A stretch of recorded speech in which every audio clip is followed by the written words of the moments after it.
जी नाज़रीन, जीअं त समूरी सिंध जी ठिकराटो वासियुनि भी जेको सिंध सरकार पारां कोरोना जी आड़ में गुज़िरियल लॻभॻि 2 सालनि खां स्कूल बंदि हुजनि, शहरी सिविल सोसाइटी ऐं समाज सुधारक माण्हू रोडनि ते निकिरी आया आहिनि।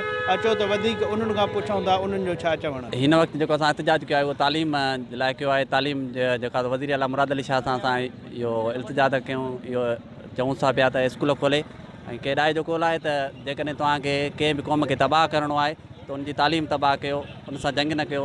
बहितर आहे त तालीमी निज़ाम खोले करे SOP ते हलाए वञे त जीअं असांजी तालीम बची सघे। ग़रीब आवाम ते कुझु रहम कयो, स्कूल खोलियो जीअं असांजा ॿार तालीम जे जहिड़े ज़ेवर सां संवाजी सघनि। तालीम हर इंसान जो बुनियादी हक़ आहे ऐं हज़ूर सल्लल्लाहु अलैहि वसल्लम जो कौल बि आहे त जंहिं वटि इल्मु आहे उन वटि बेबुनियाद जेको आहे सो बे इंतिहा जेको आहे दौलत आहे। इल्मु असांजो हिकिड़ो ज़ेवर आहे ऐं हीअ जेका असांजी एहतियाती रैली आहे उहा सिर्फ़ु तालीम जे लाइ आहे त तालीमी इदारा जेको मुसलसल 1 महीनो हलाए करे वरी लॉकडाउन जी सूरत उन्हनि खे ॾिनी थी वञे त असांजी हुकूमत खां पुरज़ोर अपील आहे त तालीम जे इदारनि खे खोले असांजे जेके मुस्तक़बिल जा महमार जेके नंढड़ा ॿार आहिनि उन्हनि खे तालीम ॾियराई वञे। तालीम हर मर्द ऐं औरत ते फ़र्ज़ु आहे, सो इन खे मद्देनज़र रखंदे असांजी तालीम जेका बंदि कई पई वञे ख़ासि करे सिंध में, सो उन जे ख़िलाफ़ु असांजी हीअ रैली आहे। जे महिमारनि जी तालीम जारी कई वञे।